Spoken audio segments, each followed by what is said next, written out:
our channel. Today Bible verse in Tamil. இன்றைய வசனம் சங்கீதம் 27:1 மற்றும் 3.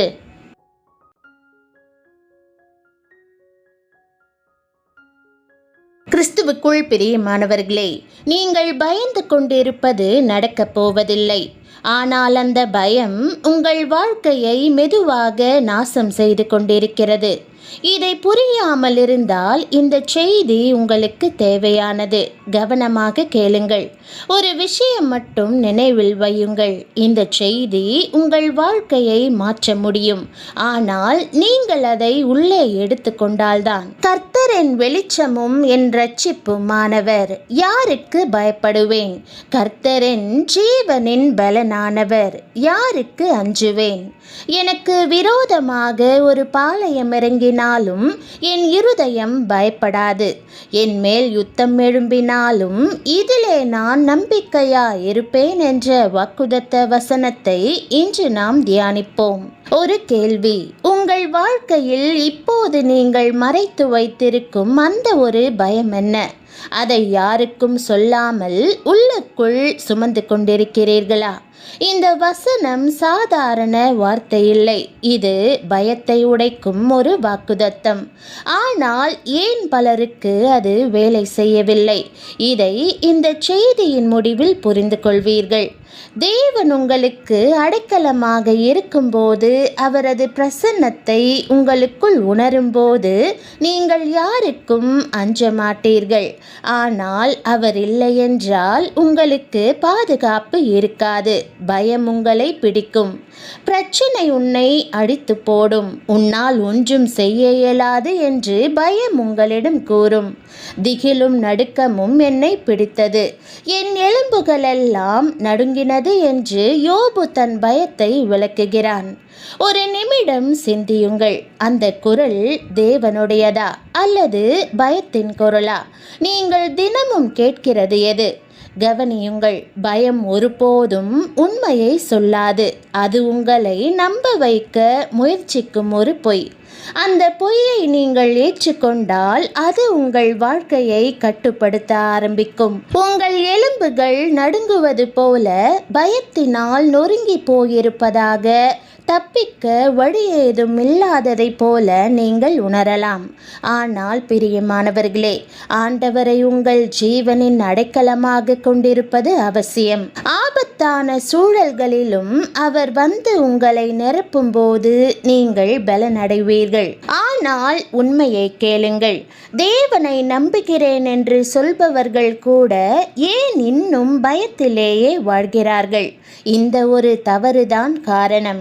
அதை இப்போது புரிந்து கொள்ளப் போகிறீர்கள். நானே உனக்கு ஜீவனின் பலனாக இருப்பேன் என்று இன்று தேவன் உங்களிடம் கூறுகிறது போல, அவர் உங்களிடம் பேசுவதை நீங்கள் கேட்கும்போது அவரது வார்த்தையினால் பலப்படுவதை நீங்கள் உணர்வீர்கள். காரியங்களை செய்து முடிக்க அவரே உங்களுக்கு உதவுவார். ஆகவே தேவ வசனத்தை பருகி அதனால் பலப்படுங்கள். அப்போது பயப்பட மாட்டீர்கள். இதுதான் அந்த முக்கியமான புள்ளி. கேட்பது மட்டும் போதாது, உள்ளே எடுத்துக்கொண்டு வாழ வேண்டும். இதை செய்யாததால் தான் பலர் அதே பயத்தில் சிக்கிக் கொள்கிறார்கள். பயப்படாத இருதயம் உள்ளவர்கள் பாக்கியவான்கள். அவர்கள் சிங்கத்தை போல தைரியம் உள்ளவர்களாய் இருப்பார்கள். தோல்வியினால் துவண்டு விடாத, சோதனையினால் சோர்ந்து போகாத இருதயம் உள்ளவர்கள் வேகமாய் முன்னேறுவார்கள். இப்போது கூறுங்கள், நீங்கள் பயத்தோடு வாழ்பவரா இல்லை தைரியமாக நிற்கப் போகிறவரா? முடிவு எடுக்க வேண்டிய நேரம் இது.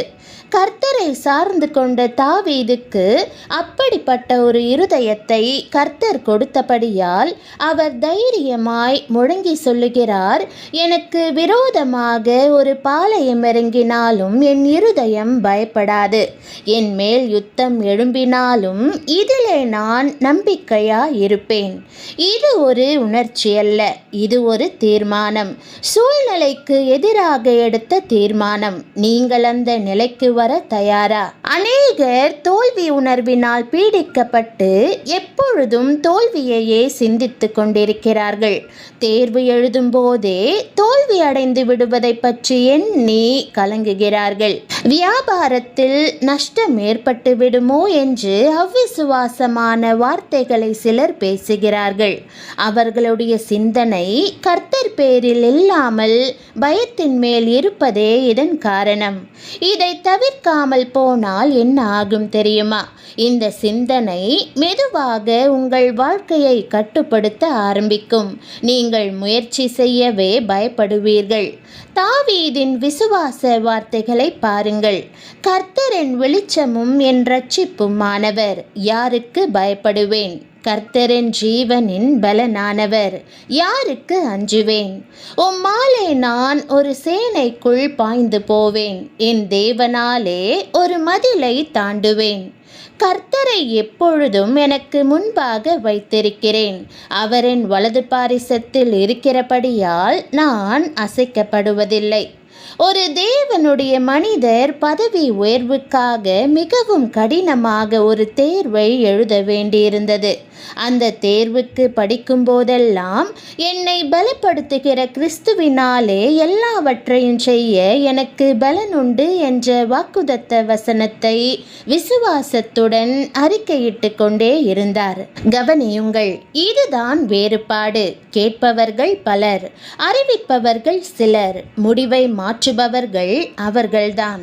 இந்த தேர்வில் தேர்வு பெற எனக்கு ஞானமும் வல்லமையும் சத்துவமும் உண்டு என்று சொல்லி ஜெபித்தார். கர்த்தர் அந்த தேர்விலே அவரை வெற்றி சிறக்க பண்ணி மகிமையாய் உயர்த்தினார். தேவ பிள்ளைகள் தோல்வியை ஜெயமாய் மாற்றும் வழிமுறைகளை அறிந்திருக்க வேண்டும்.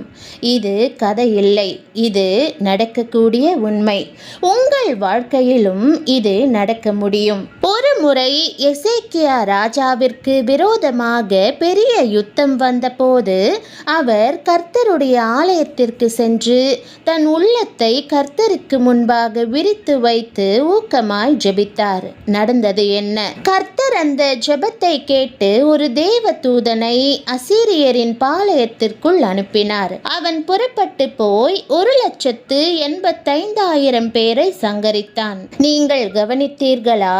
மனிதன் முடியாத இடத்தில்தான் தேவன் ஆரம்பிக்கிறார். அங்கேதான் மாற்றம் நடக்கிறது. பிரியமானவர்களே, ஜெய கிறிஸ்து உங்கள் பட்சத்தில் இருக்கிறார். நீங்கள் பயப்படுகிற எந்த காரியமும் உங்களுக்கு நேரிடுகிறதில்லை.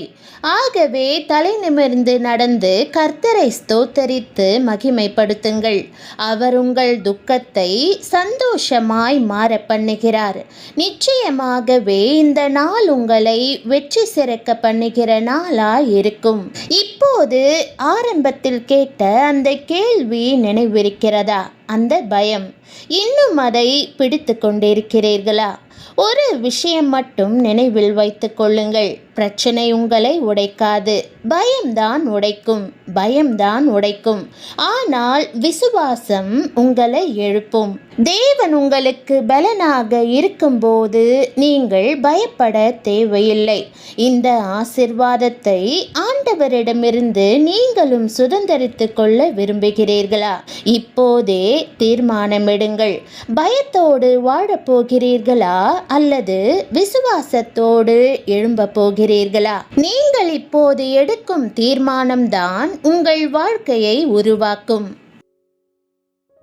ஜெபம். அன்பின் ஆண்டவரே, நீர் எனக்கு பலனாக இருப்பதாக வாக்கு கொடுத்ததற்காக உமக்கு நன்றி செலுத்துகிறேன். என் இருதயத்திலிருந்து எல்லா பயத்தையும் அகற்றி உம்முடைய இணையற்ற சமாதானத்தினால் என்னை நிரப்பும். ஆண்டவரே, நீரே என் சமாதான பிரபு.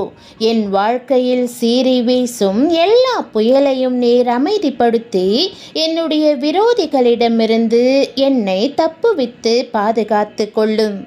நீரே என் நம்பிக்கை. நான் உம்மை முழுமையாக நம்பி உமக்குள் அடைக்கலம் காண்கிறேன். என் வாழ்க்கை சமாதானம் நிறைந்ததாக இருக்கட்டும். உம்முடைய அற்புதங்களை செய்யும் வல்லமையை நான் அனுபவிக்க உதவும். என் வாழ்க்கையை நீரே ஆளுகை செய்யும். ஆண்டவரே, உமக்கு ஸ்தோத்திரம் செலுத்துகிறேன். இயேசுவின் நாமத்தில் ஜெபிக்கிறேன் நல்ல பிதாவே. ஆமென்.